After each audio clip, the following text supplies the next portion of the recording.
বহরমপুর শহরকে রক্ষা করতে একমাত্র অধীর চৌধুরী পারবে, তাছাড়া বিজেপির দ্বারা সম্ভব নয়। এটা মানুষ বুঝে গেছে, আমরা বুঝে গেছি। এই জন্যে আমাদের বিজেপির প্রতি মোহ ভঙ্গ হয়ে গেছে। আমরা আমাদের দাদাকে চাই। আর গত বিধানসভা আর কয়েক সপ্তাহ বাদ দিলেই আমাদের পশ্চিমবাংলার প্রথম দফার নির্বাচন শুরু হয়ে যাবে। তো এই প্রথম দফায় যে কটি আসনে ভোট হবে তার মধ্যে অন্যতম আসন এবং রাজ্যের সবচাইতে চর্চিত আসন হচ্ছে বহরমপুর। তো বহরমপুরের মানুষের সঙ্গে আমি কথা বলছি নির্বাচন সংক্রান্ত। তো এখানে একজন প্রবীণ নাগরিককে পেয়ে গেছি, তো তার কাছেই জেনে নেব তারা কি চাইছেন। তো আপনার নাম? আমার নাম প্রাণ কুমার ঘোষ। তো আর কদিন পরেই তো আমাদের বিধানসভা নির্বাচন প্রথম দফার। তো বহরমপুরে এবার কি হবে বলে মনে হচ্ছে? কেন কি এখানে তিনজন হেভিওয়েট প্রার্থী আছে, একজন জয়ী বিজেপির, দ্বিতীয় জন হচ্ছে পৌর পিতা নারুগোপাল মুখার্জি এবং সর্বোপরি অধীর রঞ্জন চৌধুরী কংগ্রেস থেকে। তা আপনার কি মনে হচ্ছে এবারে বিধানসভা নির্বাচনে কি হবে? দেখুন, এর আগে আমরা ঐতিহাসিক ভুল করেছিলাম অধীর চৌধুরীকে হারিয়ে দিয়ে লোকসভা ভোটে, কিন্তু সেই ভুলটা পুনরাবৃত্তি আমরা করতে চাচ্ছি না। কারণ হারিয়ে দিয়ে মানুষের যে কি দুর্গতি, সেটা প্রত্যেকটা লোককে দেখলে বুঝতে পারবেন। সাধারণ টোটোওয়ালাকে জিজ্ঞাসা করবেন যে তাদের রিয়াকশানটা কি। একটা সাধারণ মানুষের উপর এত অত্যাচার হচ্ছে পৌরসভায়, তো যার জন্য আমরা 100%, আমি তো আশাবাদী যে অধীর চৌধুরী 100% জিতবে এবং ভালো ভোটে জিতবে। মানুষের মধ্যে, আমরা তো সাধারণ মানুষের সঙ্গে মিশছি বা চলাফেরা করি, মানুষের অনুমাননা সৃষ্টি হয়ে গেছে, যেটা আমরা লোকসভায় দেখতে পাইনি। এখন মানুষে অধীর ঝড় চলছে। আমরা যেটা মনে হচ্ছে দেখে, যে কোনো জায়গায় যাচ্ছি, ঘুরছি, বাজার ঘাট সব জায়গায় যখন যাচ্ছি, তখন এইগুলোই সবই একটা লোকেরই আলোচনা হচ্ছে।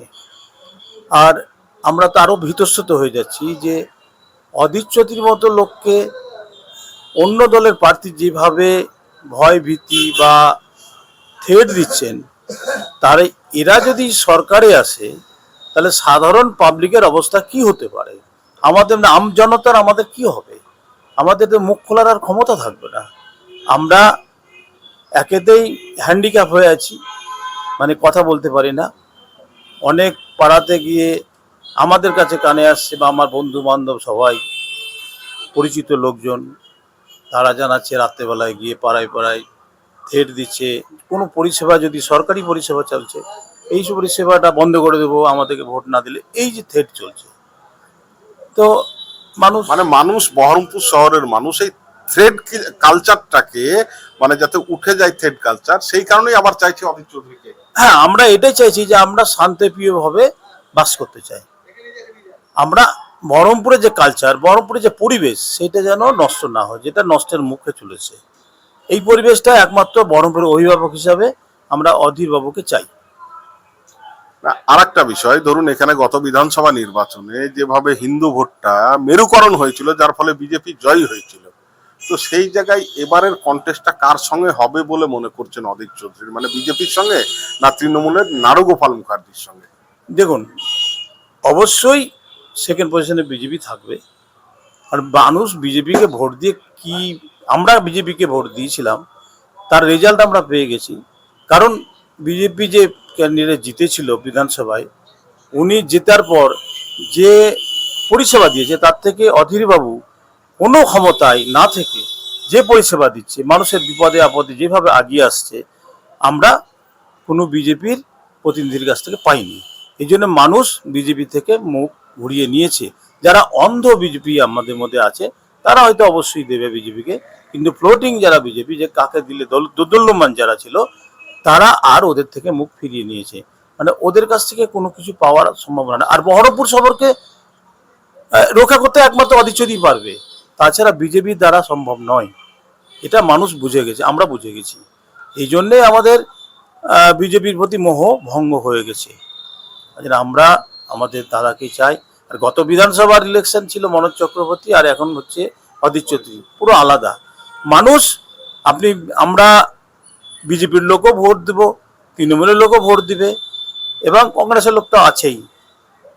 35-এর ওপরে যে এজ যে পার্সেন্টটা, সেই পার্সেন্টের ভোটটা অধীর চৌধুরী পাবে একচেটিয়া পাবে।